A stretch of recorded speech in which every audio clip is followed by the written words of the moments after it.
Dr. Jekyll and Mr. Hyde by Robert Louis Stevenson, adapted by Kate McMullan. Page 3. Dr. Jekyll and Mr. Hyde. No one has ever suffered as I have. No one. This is the last time that I, Dr. Henry Jekyll, can think my own thoughts or see my own face in the mirror. Soon I will turn into Edward Hyde again, and that will be the end of Henry Jekyll forever. So I must hurry. I must write down my story while I still can. I do not know if anyone will ever read it. What if Hyde finds my writing? He will tear it to bits. But I must tell my story, and so let me begin. Page 5, Chapter 1. I remember everything about the night I first took the drug, the magic drug that changed me into Edward Hyde. I was a well-known doctor, one of the best in London. Many sick people came to me, and I helped them all.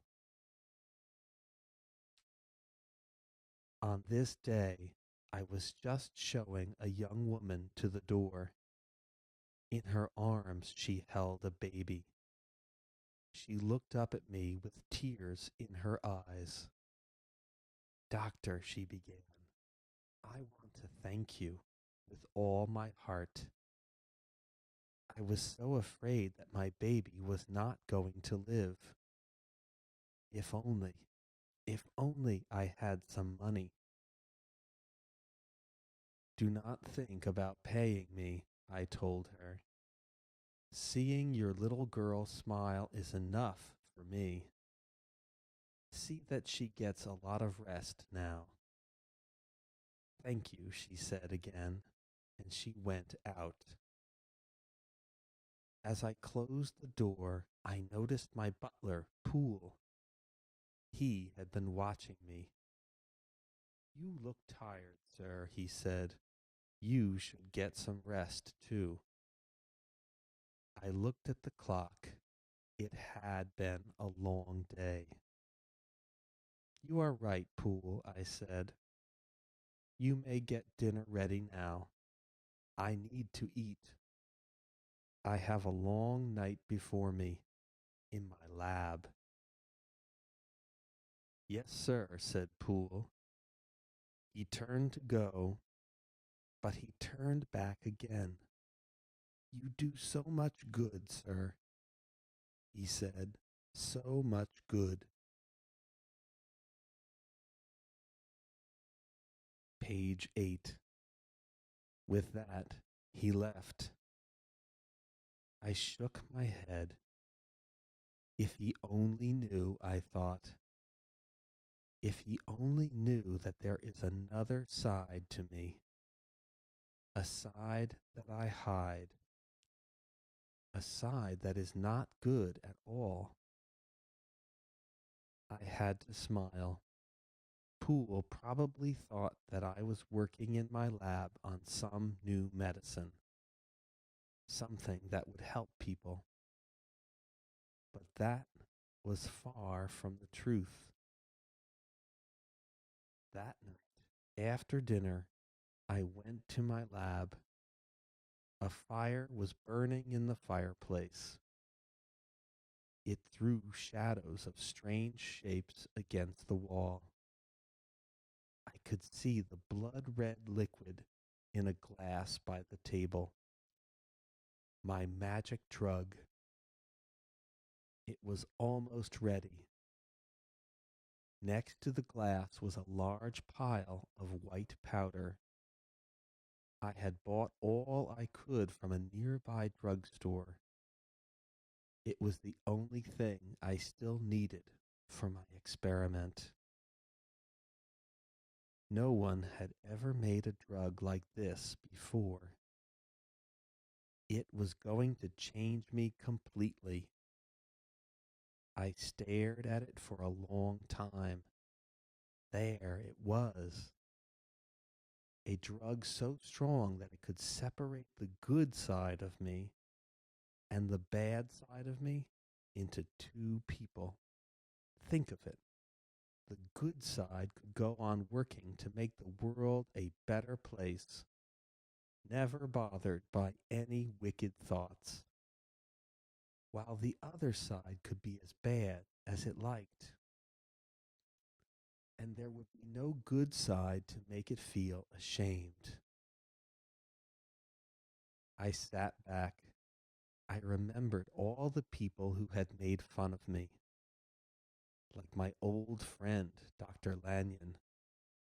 Why, he had laughed out loud when I told him that each person is not really one person, but two. I remembered this, and I smiled. Slowly, I poured the white powder into the glass. The red liquid smoked and boiled. There, it was finished. I knew that I might die if I took the drug, but I had to know if it worked. I lifted the blood red liquid to my lips and drank it down. I let out a cry. The pain, it burned through me like fire. My bones felt as if they were being broken to bits. I shook like a flag in the wind. I was sick, so sick I wanted to die. Suddenly, the pain stopped. I began to feel something new.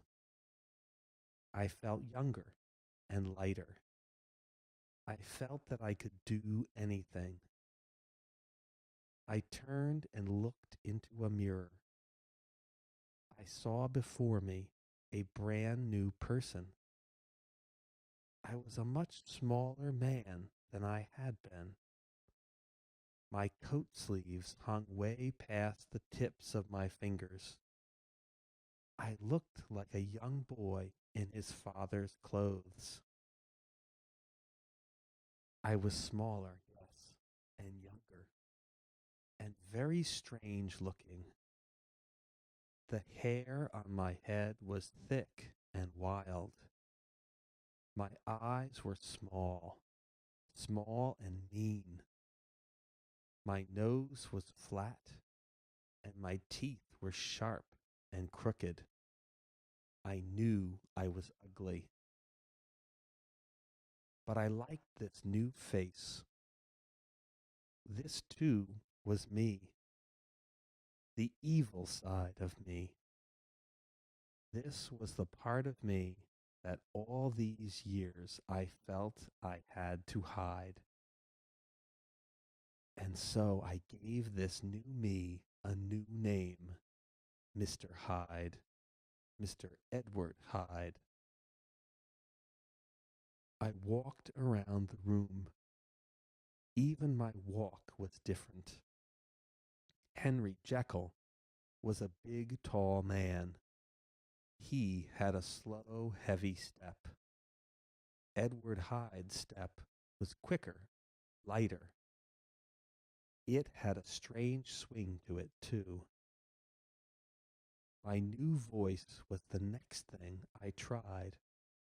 It was a low, rough whisper. I sat down at my desk and took out pen and paper.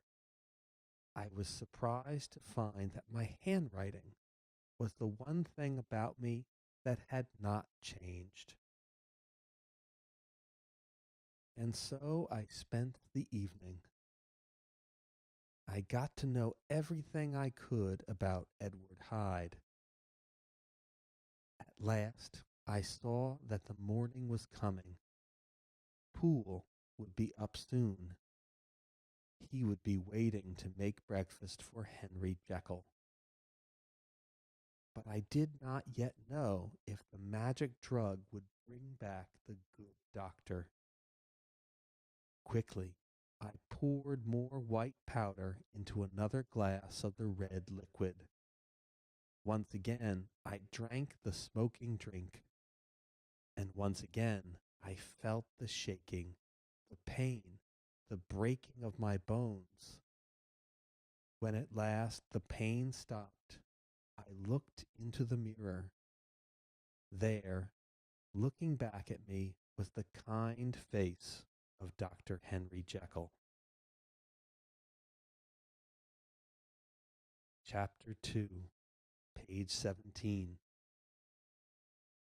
The next day I saw many sick people, but my mind was not on them. I was thinking about Edward Hyde. He was real, and so I had to make a place for him in the world. In the afternoon, I closed my office. I went out to the shops. I was looking for clothes in a small size, Edward Hyde's size. As I shopped, I wondered, why was Hyde so much smaller and younger than Jekyll? And why wasn't Hyde as strong as Jekyll? Then it came to me. Most of my life, I had been very good. I had not used my bad side much. So it was not as big or as strong as my good side. At the shops, I picked out fine clothes, evening clothes, for the night was to belong to Edward Hyde. When I came back home, I called Poole and Amanda, my maid, into the living room. A man named Edward Hyde, I began, will visit this house often. I have given him the door keys. He is free to come and go as he likes. Treat him well. Do all that he wishes. Do you understand?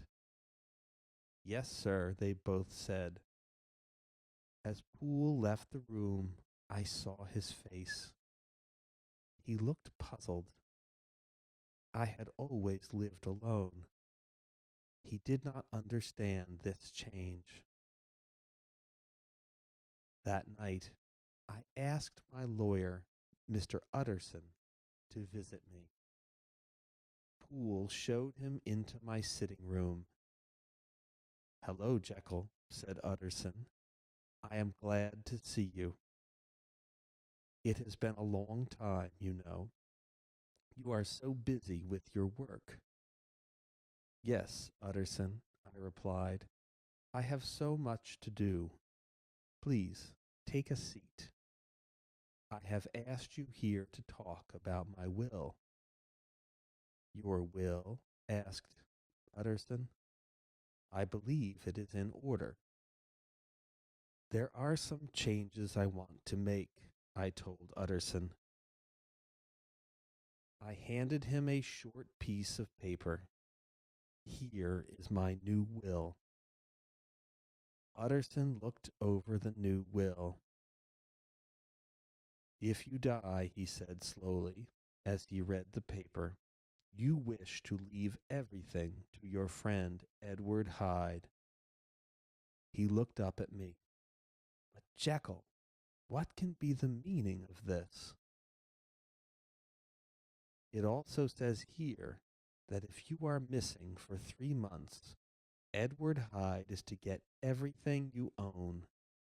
Yes, Utterson, I said. But this is madness, exclaimed Utterson. Madness. Who is this Hyde? I have never even heard you speak of him before. No, you have not, I answered. He is a new friend, a very close friend, a young man who means a lot to me. But Henry, said Utterson, this is so sudden. Is there some problem? Is this Hyde making you change your will? Not at all, I said. Utterson was quiet. Then he said, as your lawyer, I cannot let you do this. But you have to, I replied. Very well, said Utterson. I will take what you have written, and if something happens to you, I will see that your will is carried out. But I will never approve of such a thing. Utterson left quickly. I watched him go. He was such a good friend, and a good lawyer too. And of course, he was right. It was madness, a madness that excited me as nothing had ever done before. When Utterson was gone, I went to my lab. I got out the clothes that I had bought that day, and then I made the drug. I swallowed every drop. The shaking came on me as before. It was horrible, horrible. But at last it stopped. And again I had turned into Edward Hyde. I wasted no time. I changed into my new clothes. I took my cane. Then I headed out the back door of the lab and into the street. Oh, how free I felt. I walked down streets I had walked all my life. I saw people I knew well, but they had no idea who I was. The good doctor had been left behind. At a corner, I spotted a horse and carriage. Quickly, I climbed in. Take me to Soho, I shouted to the driver, and hurry up about it. Yes, sir, answered the driver. He looked at me strangely. I saw that he had no liking for me. The carriage started rolling. Soho was a dark and dangerous part of London that I loved well. I had gone there before a few times as Henry Jekyll, but I was always afraid that someone would know me. But now that fear was gone. I was Edward Hyde, going out for a night on the town. The carriage stopped. Here we are, sir, the driver said. Soho. I jumped out of the carriage. I threw a few coins onto the ground and laughed. You want your money? Then dig for it. And off I went into the night. What a time I had! I drank and drank. I got into fights. I could see in people's eyes that they were afraid of me. They backed off when I came near. This just excited me. I laughed in their scared faces. At last, places in Soho began to close. It was almost morning, but I was not ready to go to Jekyll's home. Not yet. A sign on the street caught my eye. Rooms for rent. I thought to myself, Hyde needs a home. Perhaps this might be the place. I rang the bell under the sign. An old woman popped her head out a window above me. What do you want? She yelled. The rooms, I called. Let me see them. At this hour, she exclaimed. Good people are still in their beds so early in the morning. Now, I shouted, and be quick about it. In a minute, the old woman came to the door. She looked me over, and then she said, Yes, these rooms will do for the likes of you. She led me up the steps and opened a door. The rooms were small. The windows were dirty. But what did I care? I only wanted a place for Edward Hyde to sleep when he did not want to stay at Jekyll's home. I'll take the rooms, I said. I gave the old woman the first month's rent. She grabbed the money. Your name, sir? She asked. I don't ask more of you than that. The name is Hyde, I said. Edward Hyde. I put the keys in my pocket. Then I turned and started back to Jekyll's house. It was morning now. London was waking up. Even though I had not slept, I wasn't tired. I felt good. I walked fast. I was thinking about the night I had just had. All of a sudden, a child came around the corner. Out of my way, I yelled. I knocked into the child, and down she fell. Did I stop then? No. I just walked right over her. The child screamed. I would have kept going, but I felt a strong hand grab me. I turned and saw an angry face. What is the meaning of this? A tall man said. He held me tight. Have you no feelings?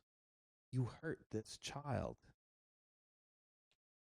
And yet you walk on.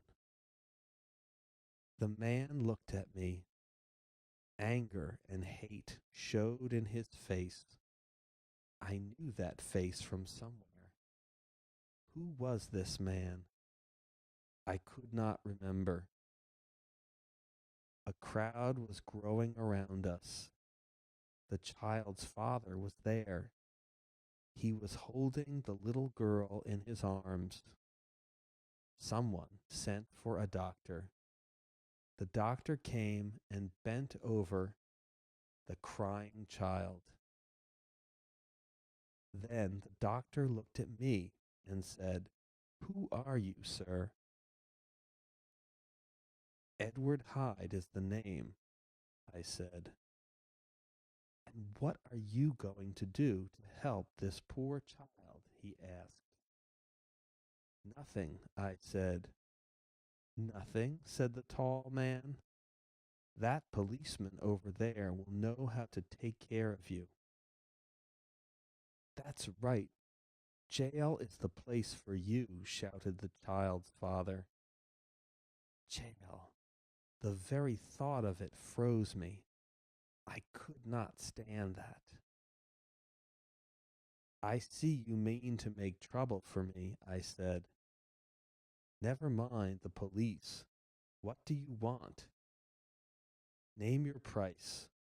100 pounds, said the tall man. 100 pounds for the child's family. By now, all the people standing around the hurt child were angry. Some tried to hit and scratch me. They wanted to kill me. The three men pulled me away from the crowd. Of course, I don't have that kind of money with me, I explained when I was safe. What could I do? I could think of only one thing. I can get you a check, I said. The three men followed me to the door of my lab.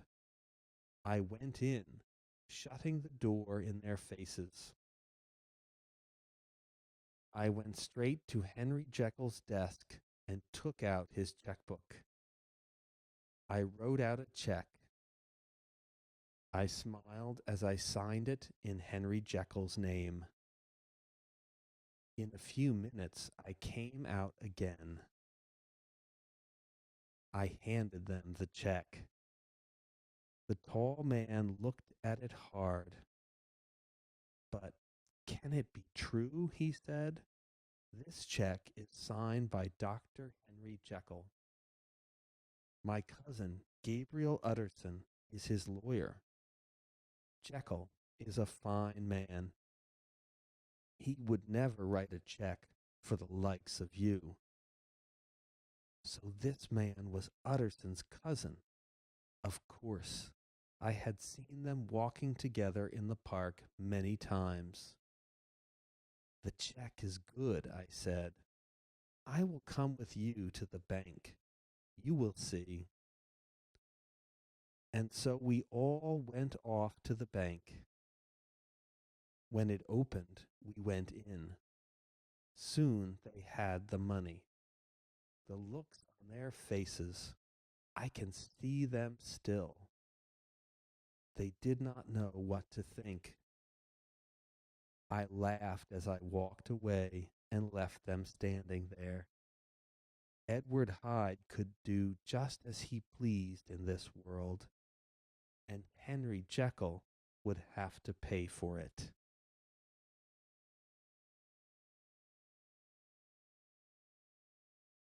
Chapter 3, page 35.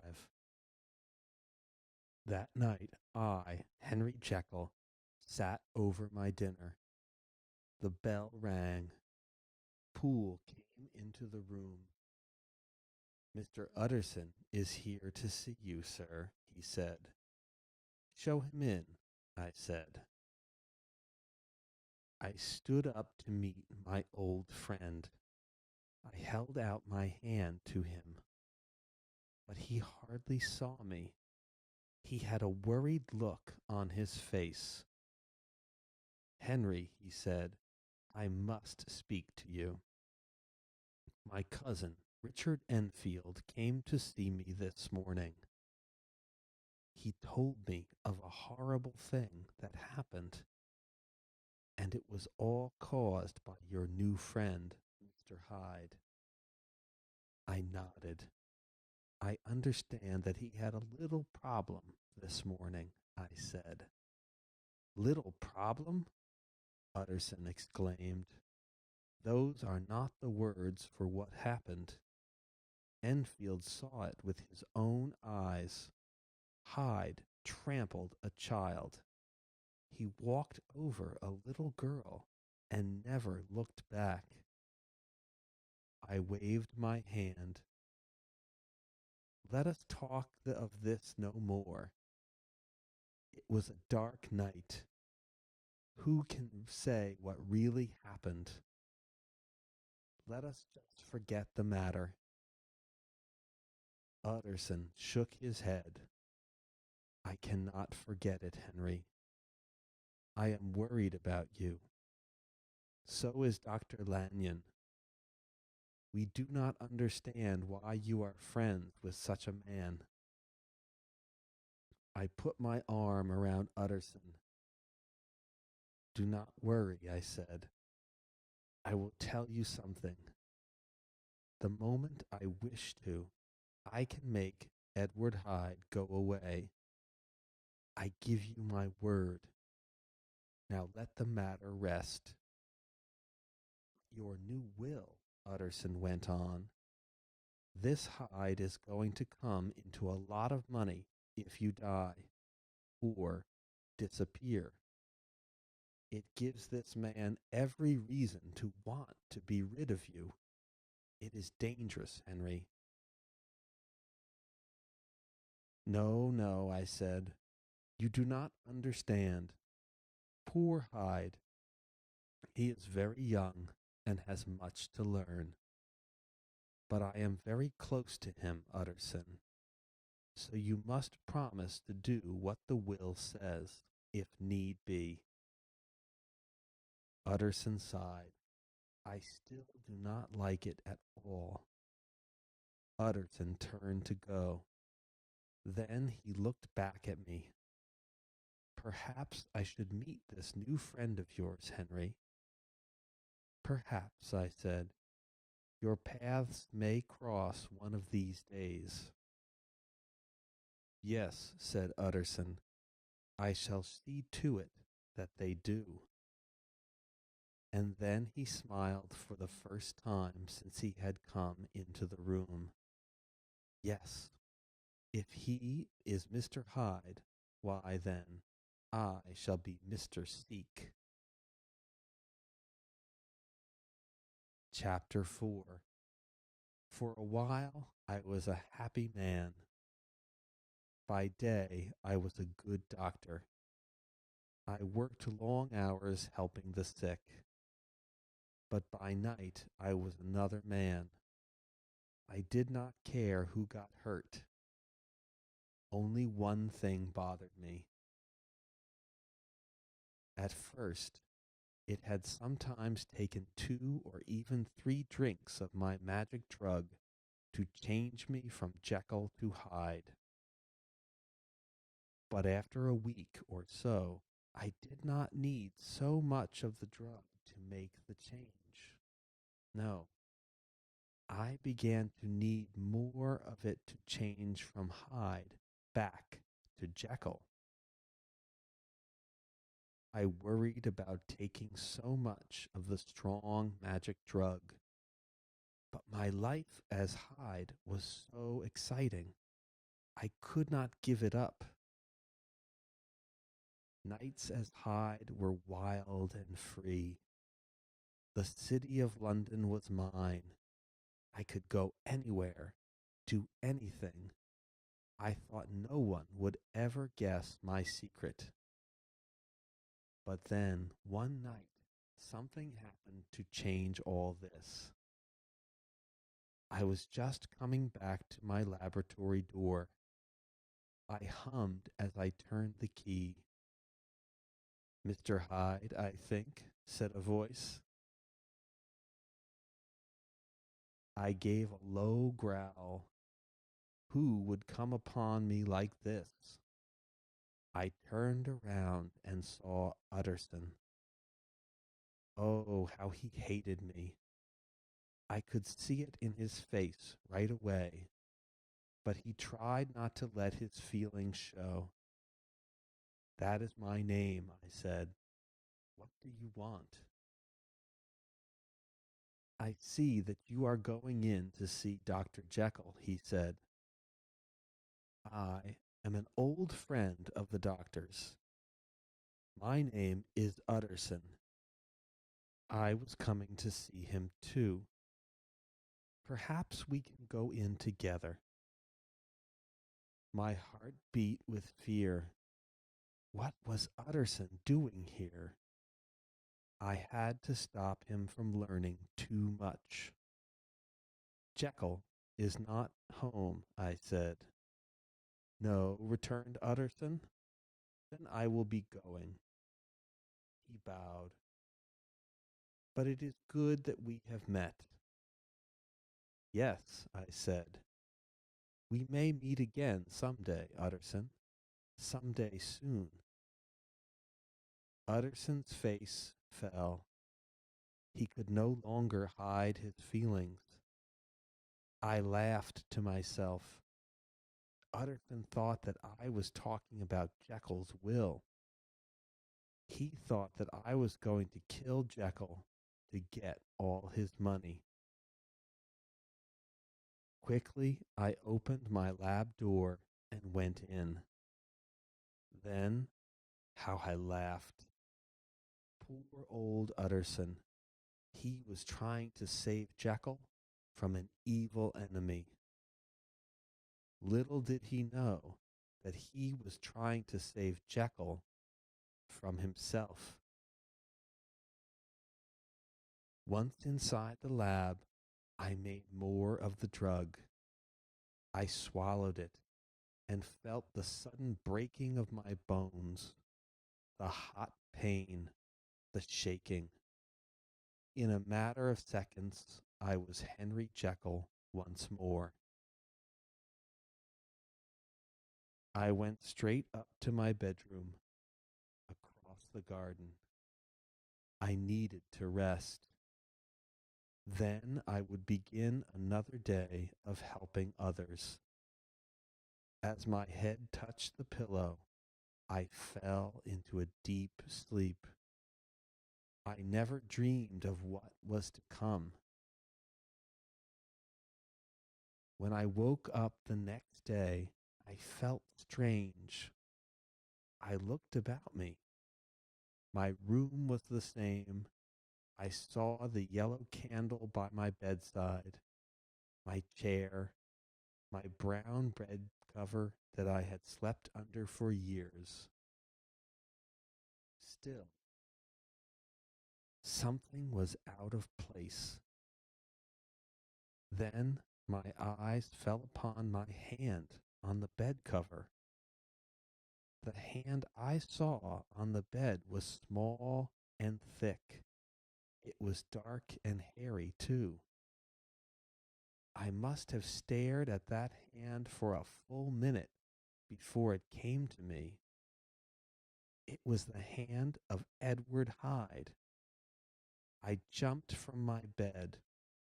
I rushed to the mirror. My blood turned to ice.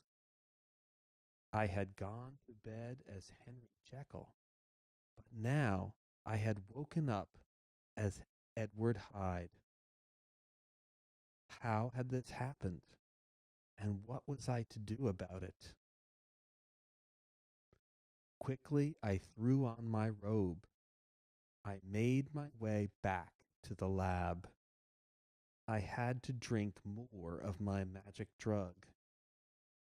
On the way back across the garden, I saw Poole.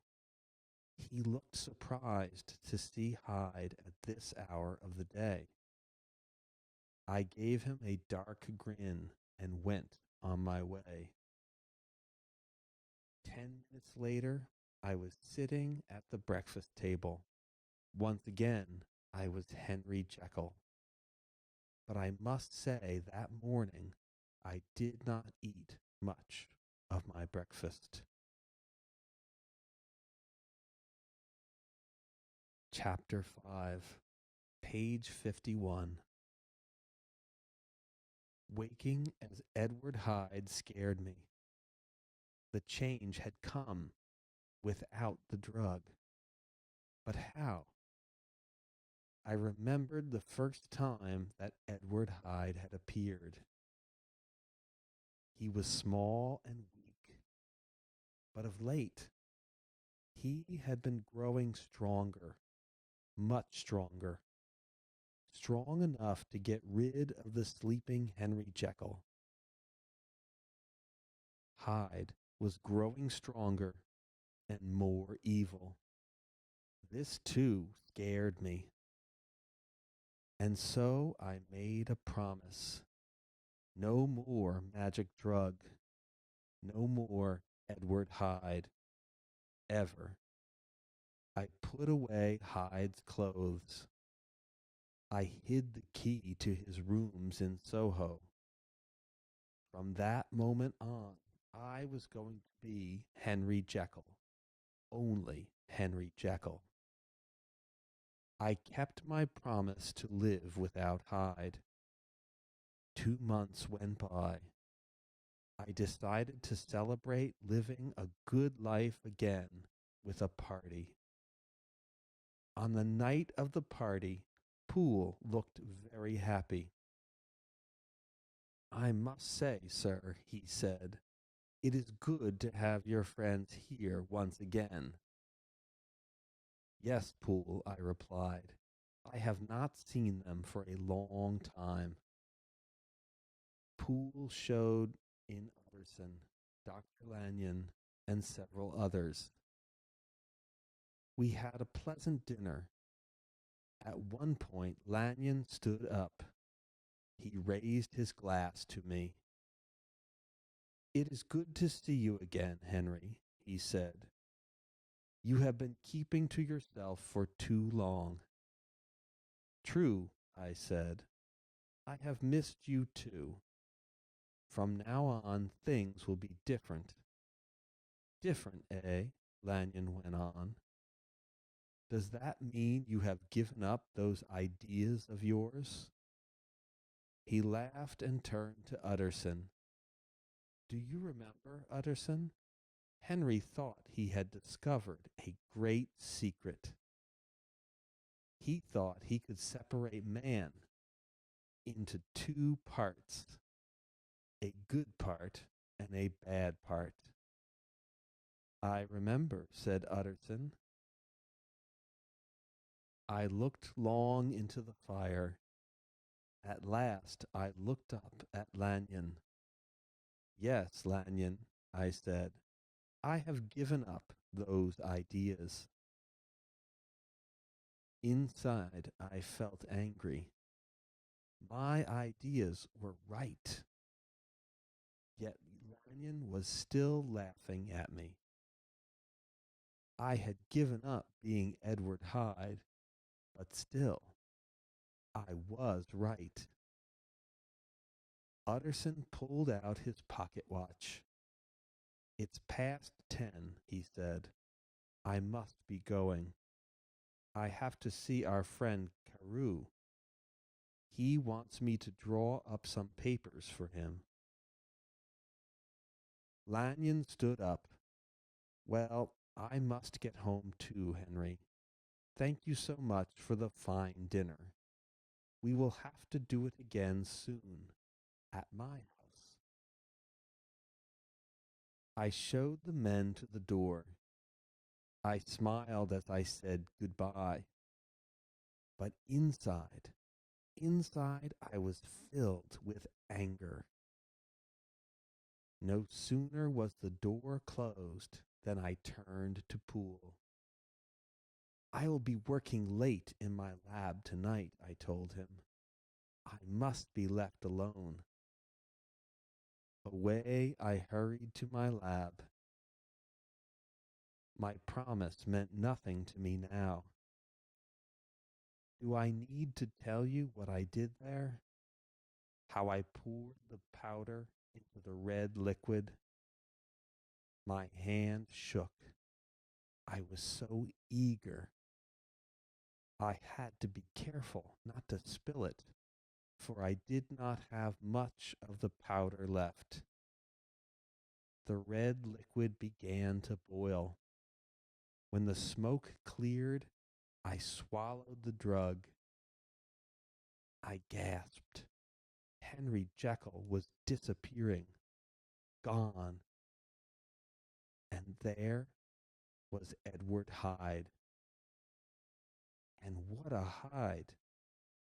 For 2 months I had kept this evil animal caged inside me.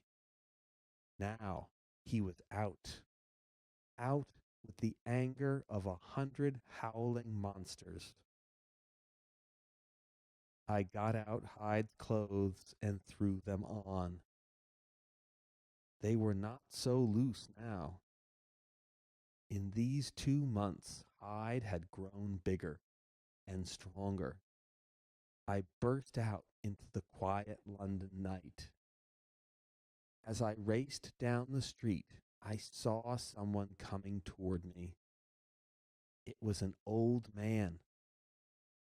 His white hair looked like a halo in the moonlight. He came closer, and I saw that it was Sir Danvers Carew, going, I guessed, to meet Utterson. The old man smiled at me, and then he stopped. I looked into his eyes, such kind eyes. He asked me directions, smiling as he spoke. Here was a man as good and trusting as a child. His goodness made me even more angry. I don't know why, but it did. As he talked, I raised my cane and hit him full in the face. The look in his eyes filled me with a twisted joy. Again I hit him, and again and again. With every blow, I grew more excited. I kept hitting the old man until there was no life left in him. And even then, I did not stop. The thrill of killing had me in its hold. Then suddenly I heard a loud scream. I looked back at my house. At one of the windows, I saw my maid, Amanda. She had been watching. She had seen it all. Police, she cried. Help, someone, help, a murder, a most terrible murder. With one last blow that broke my cane, I left Carew. I looked up at the window again. My maid was still there, screaming. Lights were going on in other houses. Soon there would be many people on the street. There is a killer, Amanda screamed. There, stop him. Stop that man. I know him. It is Edward Hyde. Chapter 6, page 61. With Amanda's scream still ringing in my ears, I ran away.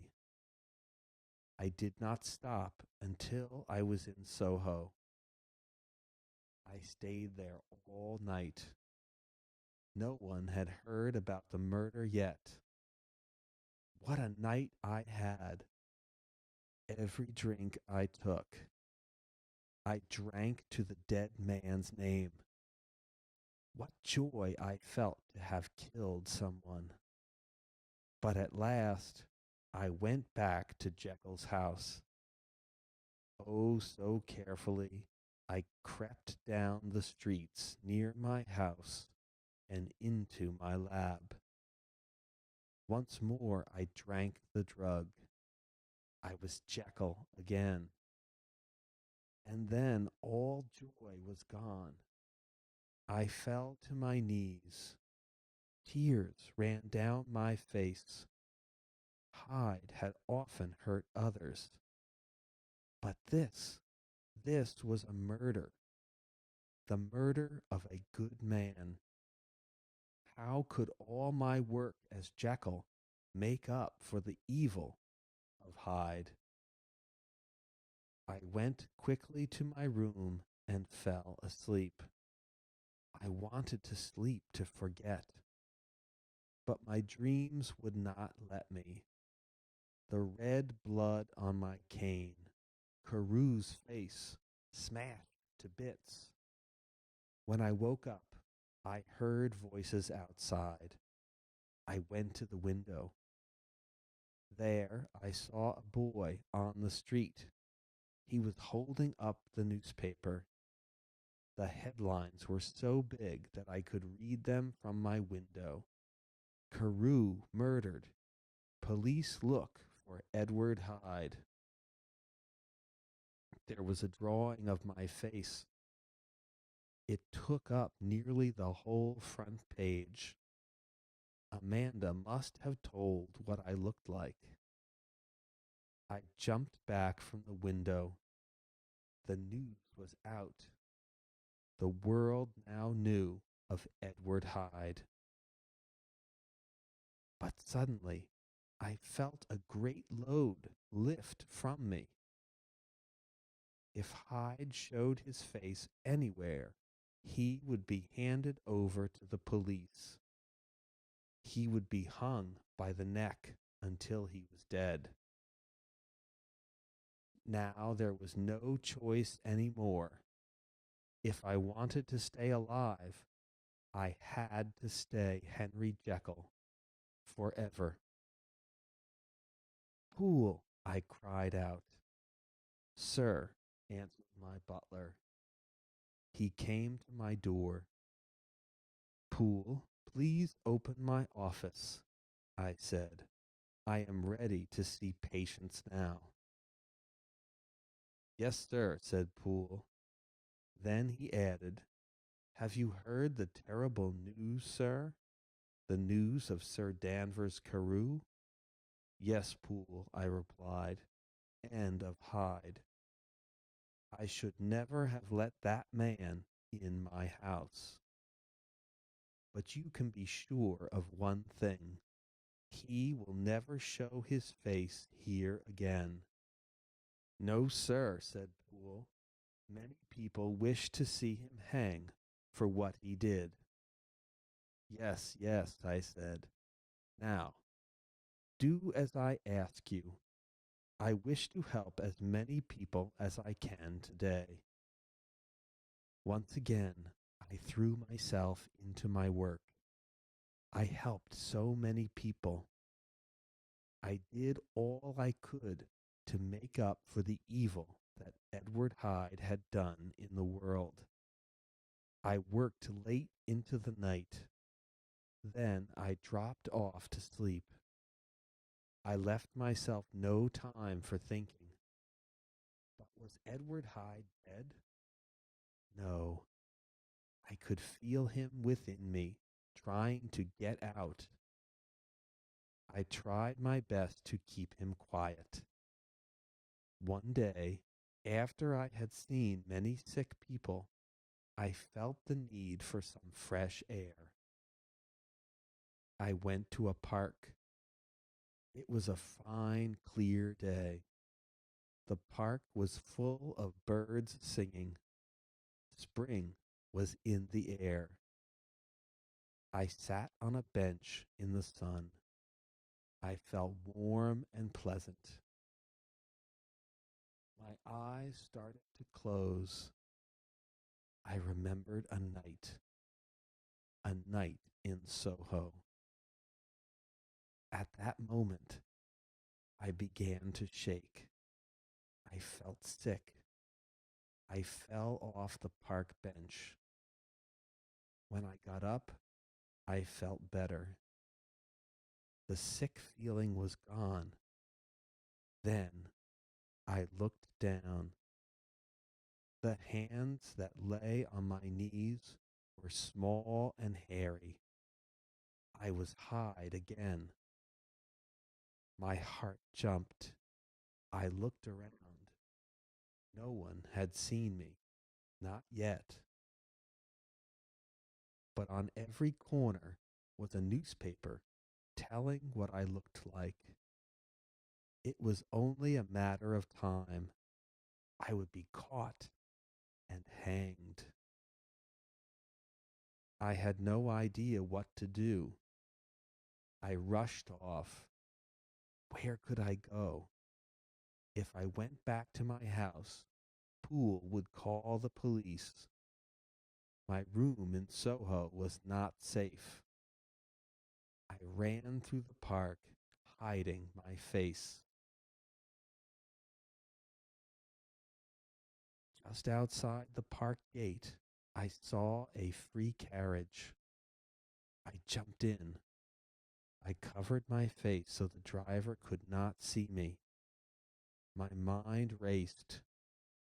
I remembered an old hotel on the other side of the city.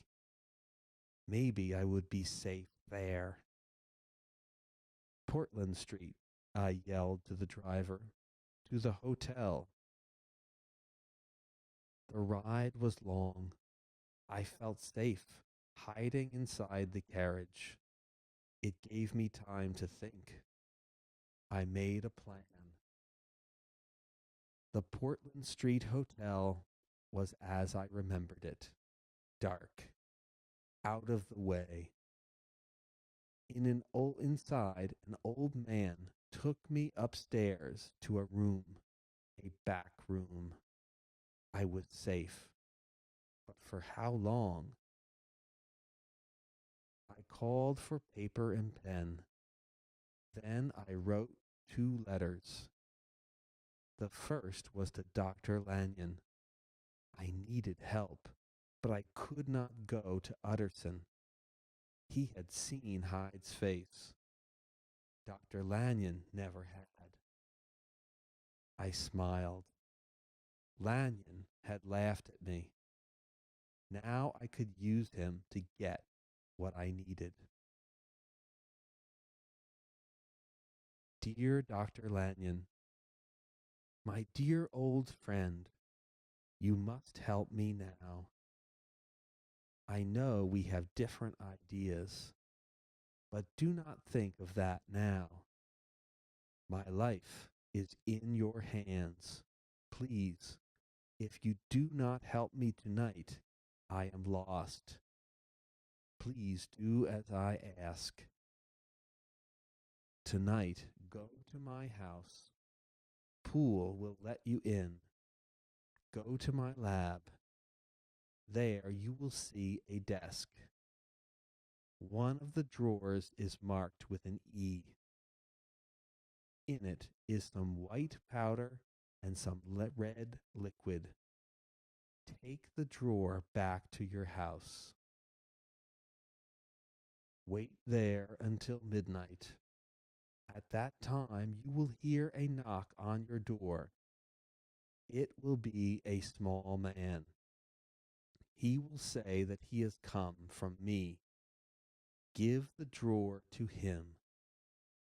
That is all I ask. If you do not do it, I will surely die. Your friend, Henry Jekyll. I wrote the whole letter and signed it in Jekyll's writing. Then I wrote another letter to Poole. Dear Poole, I am away from home. I will not be back for some time, so I will need your help. Tonight, Dr. Lanyon will come to the door. You are to let him in. Then show him to my laboratory. He is to take a drawer from my desk with him. Dr. Lanyon is carrying out my orders. Please help him in any way you can. Thank you. Henry Jekyll. I sent the letters out by a boy from the hotel. I paid him well to take the letters. And then I waited. I waited for night to come. I walked up and down that dark little room. At last, a church bell told me it was 11. I set out for Lanyon's house on foot, under the cover of the dark of night.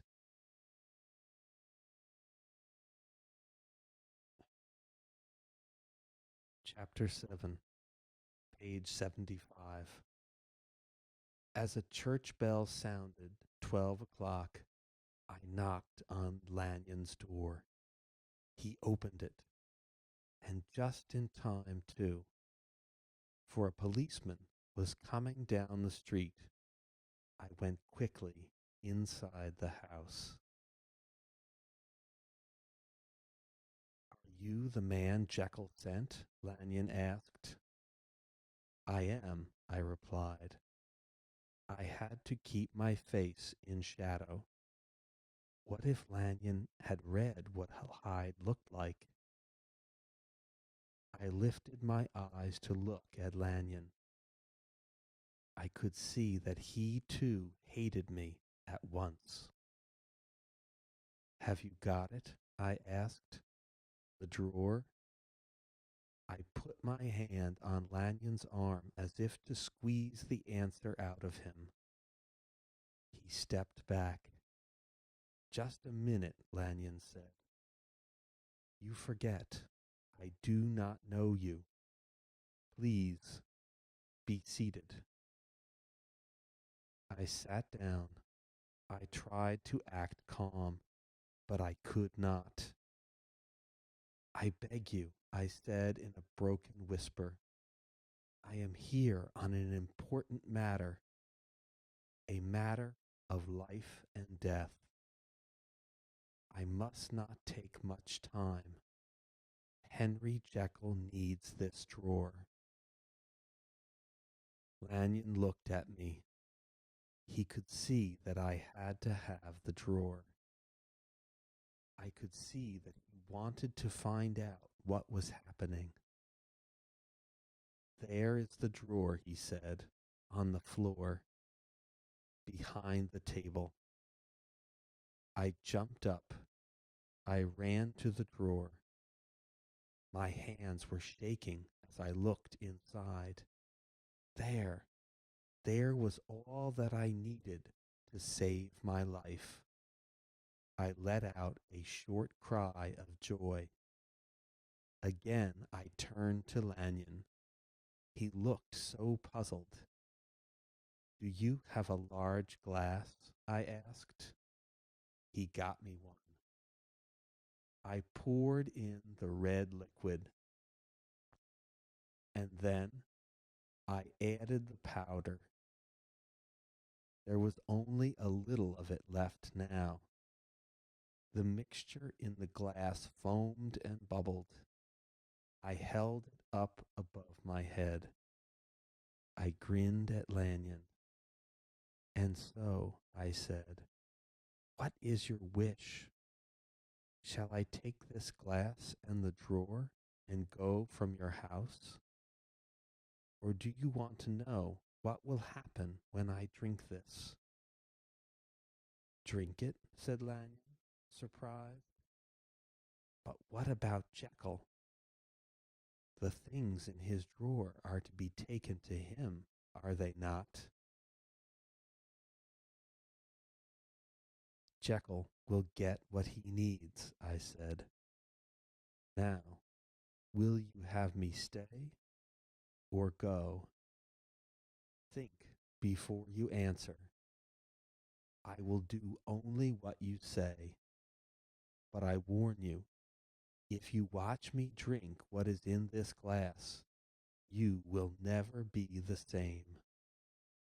Your eyes shall be opened. Now, decide. You speak in riddles, said Lanyon. He walked up and down the room for a moment. Then he said, I suppose I have gone too far with this.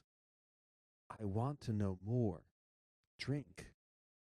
I wish to see this to the end. Good, I cried. But remember, Lanyon, you are a doctor. You may not tell what you see. It will be our secret. And now, you who have laughed at magic, look. With that, I put the glass to my lips. I drank the drug in one gulp. I gave a cry. I began to shake. I held on to the table, but still I fell to the floor. When I got up again, I stood before Lanyon as Henry Jekyll. Oh no, cried Lanyon. It cannot be. No, no. Yes, Lanyon, I whispered. It is. It is. For the next hour, I told Lanyon my story, from beginning to end. I could see that every word of my terrible story seemed to drain a little more life from him. But when I left him that night, he was an old man.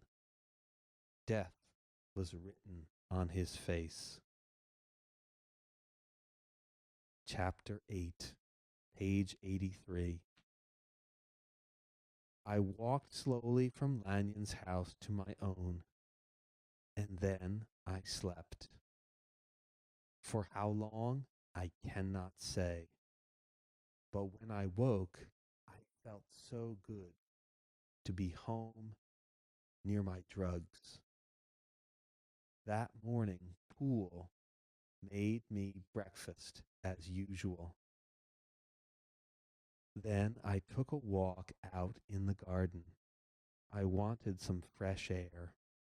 But no sooner had I walked a few steps than I felt the shaking come on me again. I hardly had time to run to my lab before I turned into Edward Hyde. I dashed to my drawer. I made the drink again. By putting in a lot more white powder, I was able to bring back Jekyll. Even so, I stayed Jekyll for only 6 hours. Everything had changed now. I had to keep taking the drug to stay as Henry Jekyll. If I went to sleep, even for a moment, I woke up as Hyde. And Hyde was growing stronger each day, while Jekyll grew sick and weak. What could I do? I had to stay in my lab day and night. Poole brought my food. He would leave it outside the door of my lab. Then, when he was gone, I would open the door. I would take the food and close myself in my lab once more. I was running out of the powder. I sent notes to Poole under my door. I made him look for more of the white powder in every drugstore in London. But though he brought back large piles of the powder, it was never the same. None of it was like the first powder. None of it worked. When I was Hyde, I wanted to break out of the lab. It was a cage, a jail. I wanted to be free, but I was so afraid of being seen. I did not want to hang, and so Hyde would always drink the drug that turned him back into Jekyll. One afternoon, I heard something from across the garden. Jekyll, called a voice. I came to the window in my lab and saw Utterson. He was walking with his cousin Enfield. I tried to smile. Hello, I said. Hello, said Utterson. I hope you are better. I have tried to see you many times, but Poole said you were sick. You and Lanyon both. I am worried about the two of you. I am not well, I said. Not well at all. I hung my head, thinking of Lanyon. You stay inside too much, said Utterson. He and Enfield came closer to my window. Why don't you come out for a walk with us? Said Enfield. Yes, said Utterson. Get your hats and cane. Come out now. You are very good, I said. I should like to very much, but no. No, it is out of the question. I looked at Utterson. He looked back at me with a worried smile, the smile of a true friend. Well, said the lawyer, if you cannot come out, then we must talk from where we are. Very well, I said. A warm feeling came over me. I wanted so to talk with good friends. The police are still looking for Carew's murderer, you know, said Enfield. They will find him, sooner or later. Yes, Henry, said Utterson. You are well rid of that young friend of yours, Mr. Hyde. Oh, I replied, if only I were, if only I were. Then the shaking started again. They could see that something horrible was happening to me. I jumped up. I slammed down the window, right in their faces. I pulled the curtains closed. In a moment, as Edward Hyde, I peeked out from behind the curtains. I watched the two men go. I could see the horror in their eyes. How much had they seen? Chapter 9, page 91. Dr. Lanyon is dead. I read it in the newspaper that Poole put outside my door this morning. No one knows why he died. Except me. I know. He was scared to death. He was killed by the same man who killed Carew. Me. And now my story is ready to come to an end as well. I have just used up the very last bit of the old powder. I have 1 or maybe 2 hours left. Then I will become Hyde again, forever. I have no way to change back into Jekyll. No, I have not been able to find more powder that worked like the first. There must have been something extra in the first powder. Perhaps some other powder on the shelf at the drugstore fell into it by accident. Oh, to think, my life has come to this because of some silly accident. What's that sound? It is Poole knocking on the door. He knows that something is wrong, very wrong. Sir, he shouts, I must see you, to make sure that you are well. I am afraid for your life. My trusted Poole, he is afraid for my life. Go away, I cry. If you want to help me, then leave me alone. But what is this? Another voice. It is the voice of Utterson I hear. Jekyll, he cries, Poole has sent for me. He says that he has not seen you for weeks. He says a strange voice sometimes comes from your lab. He is worried that you are being held there by Edward Hyde.